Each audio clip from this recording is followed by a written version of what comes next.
My name is Cris Eaves. Welcome to my guitar school. I'm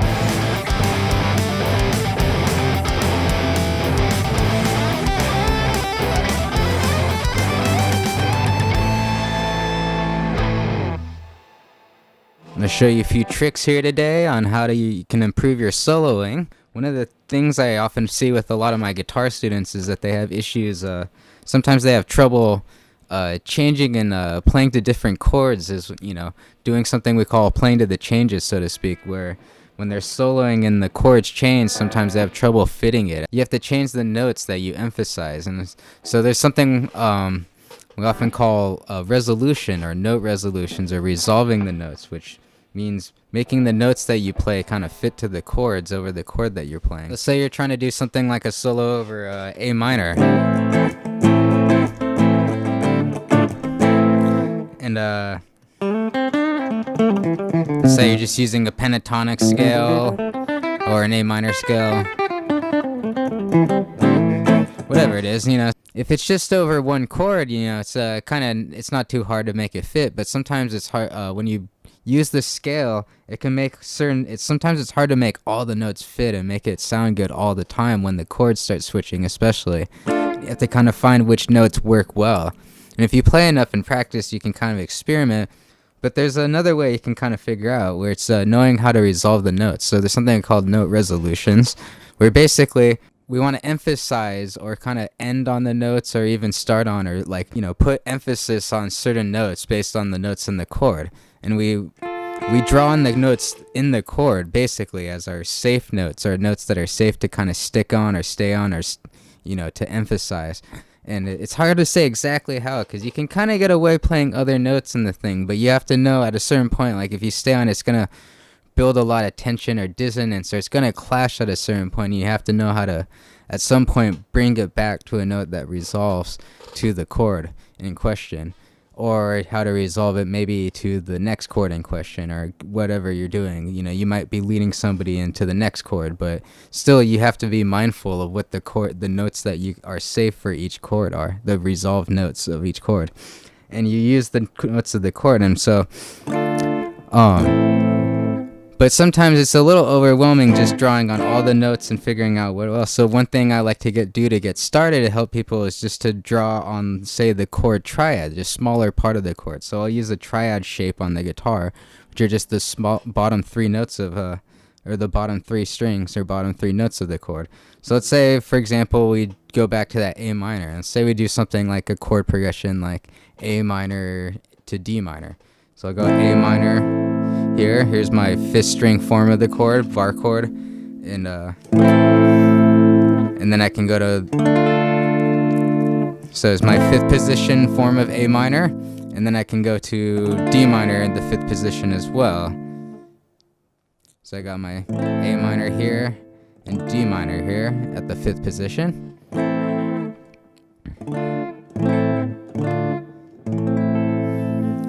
And so from the bottom of that A minor chord, I'm going to take that A minor chord and take the bottom of it, which are the bottom three strings, all at the fifth fret there. And I'm just going to play those now. I'm just going to play the bottom three strings of that chord. And that's going to be my first triad. That's going to be my A minor triad there. And then I'm going to do the same with this D minor triad, this D minor chord, sorry. And then I'm going to take the bottom three strings of that, which are here, the fifth fret, sixth fret, seventh fret. And I'm going to play it like that. And that's my D minor triad now. So here's A minor, D minor. So A minor is bottom three strings, all the fifth fret, just using my first finger to bar all those. And then D minor is fifth fret, sixth fret, seventh fret, respectively, from the bottom up. So A minor, D minor. So again, A minor, D minor, A minor, D minor. So now I'm going to do something like I'm going to play a little lick, and I'm going to end my lick by going back to a note that's from one of those triads, depending on which chord I'm playing over, that the band is playing, basically. So let's say they're playing over the A minor chord. And I'm going to do something just like this. I'm just going to do this simple line from a A minor scale.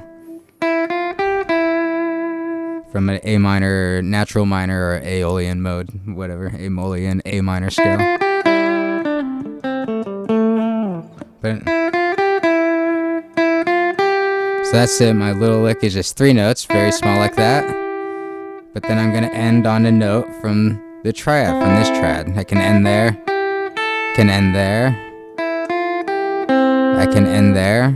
Any note from the triad. It can end on other notes too. You can do different things, but that's just to get us started there, right there. And then I can do the same lick now from this. So I'm using the same scale, doing the same lick now. But I'm gonna switch to a D minor chord. So now the band's playing D minor, and I gotta switch and start emphasizing D minor. So I can play the same lick. I can play all the notes on the scale, but I'm gonna come back now and emphasize the D minor triad now and end on one of these notes. So I'm gonna play the same lick now and come back and play a note from this triad here. So I can end there, which is also in the A minor triad, so it shares one note on the first string, the 5th fret of the first string. But now I can come back there and the 7th fret there on the 3rd string as well. So I have these notes now. And now if I put those together, even without playing the chords, without having anything playing, just by myself, you can kind of hear the switch between those 2 chords. Just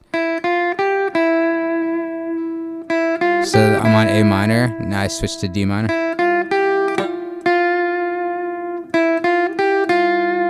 Now back to A minor.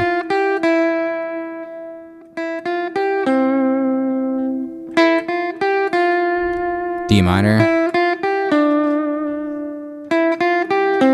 And then A minor.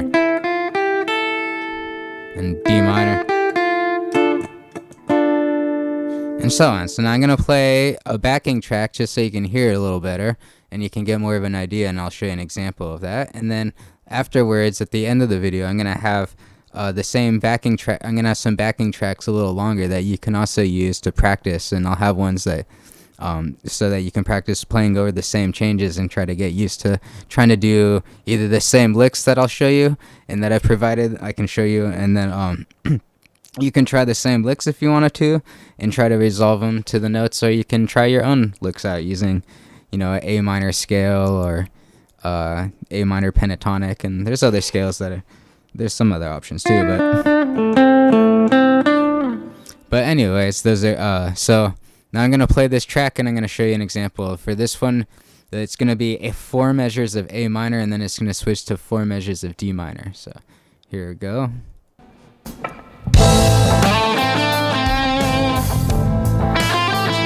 So there's that lick, and then I'm ending on a note from the triad. Doing the same lick now, switch to D minor triad. So that triad there.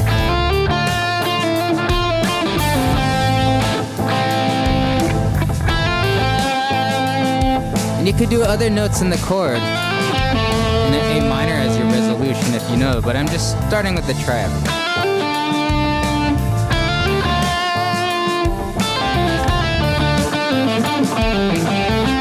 And you can start to branch off and stuff,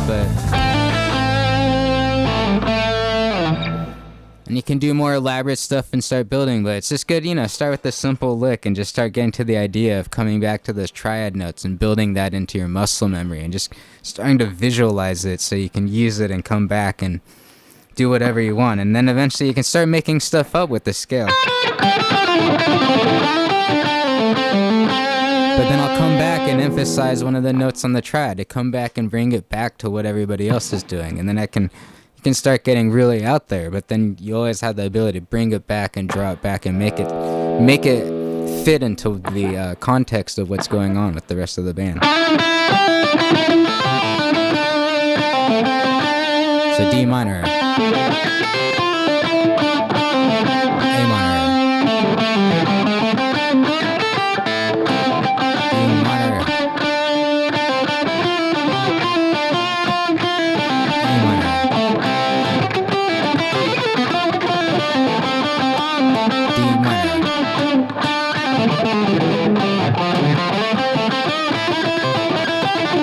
minor,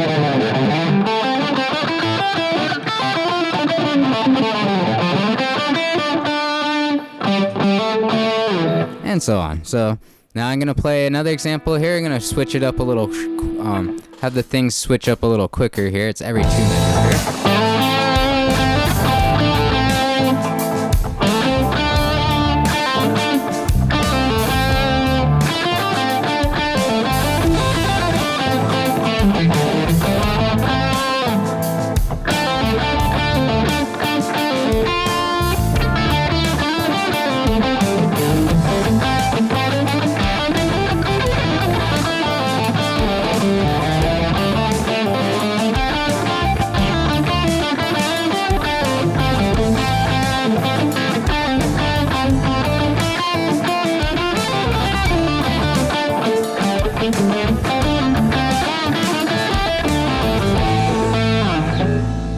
And so on. So just switching back and forth using this A minor to D minor triad. There's an example there.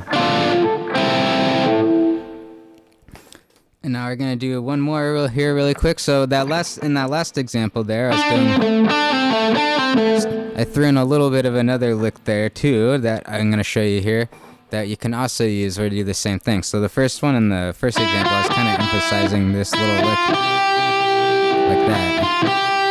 And here I'm going to show you an example where we have this, and followed by an example with all three. I'm followed by an example of the lick in resolving with all 3 notes in each triad from A minor to the D minor, just as an example, so you can kind of, if it isn't clear enough, you can kind of really kind of visualize and kind of see what I'm doing there and what I mean by that. So I'm just playing that same lick by example. You could fill in any lick that you kind of know, make up your own, or do something that fits with that, like an A minor that fits over in the key of the song. In the song, we're playing an A minor key.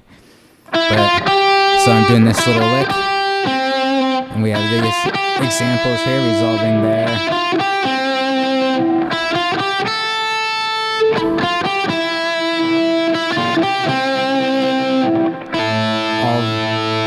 Drawing notes are resolution notes from this A minor triad, and then we have the same thing, drawing our resolutions from this D minor triad, where we have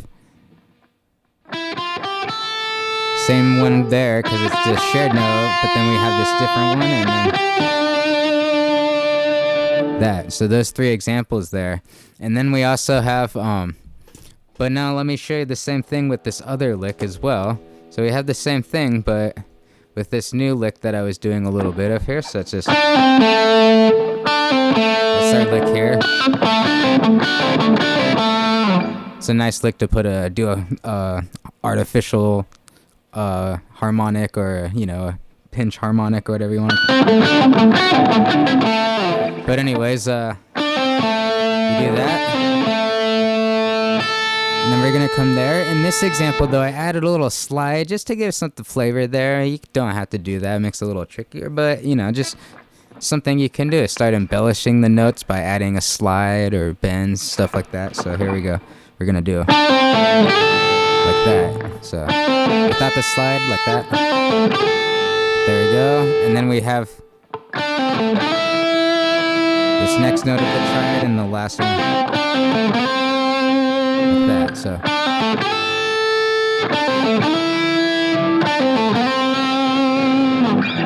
And now we're going to do the same thing going to D minor, the D minor triad here.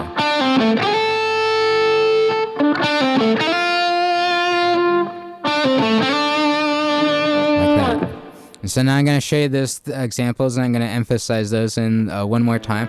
And now we're going to have the chord switching every measure in this example here.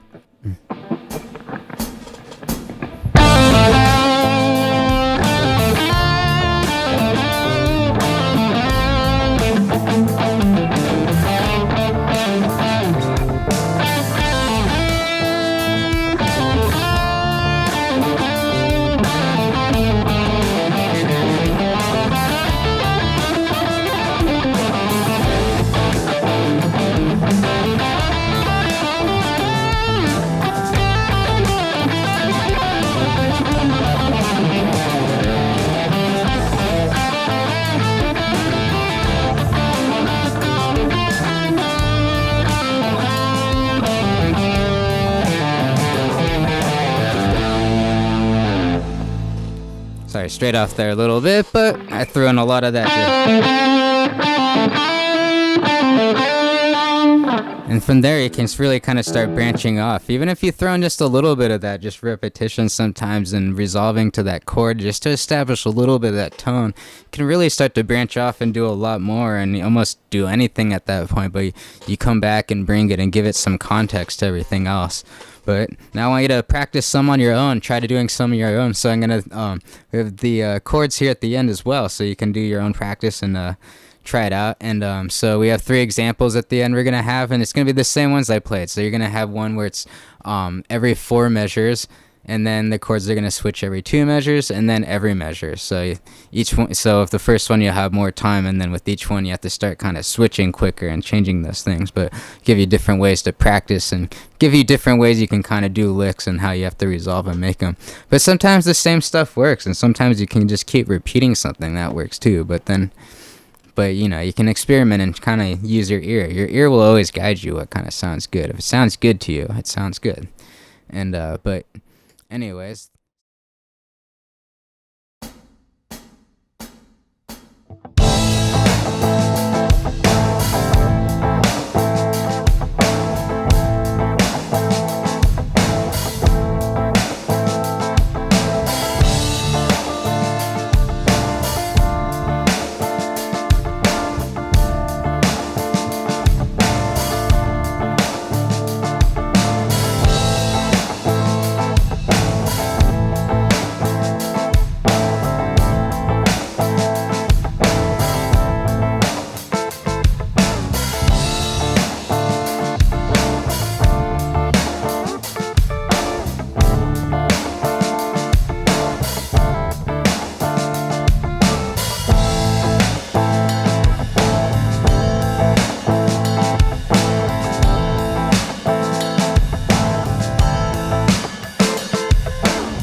Thanks for jamming out. I appreciate if you leave a like and subscribe, and stay tuned for more videos on the guitar. We'll have all kinds of stuff from technique to improving your improvising and playing chords and all kinds of stuff. So anyways, see you later.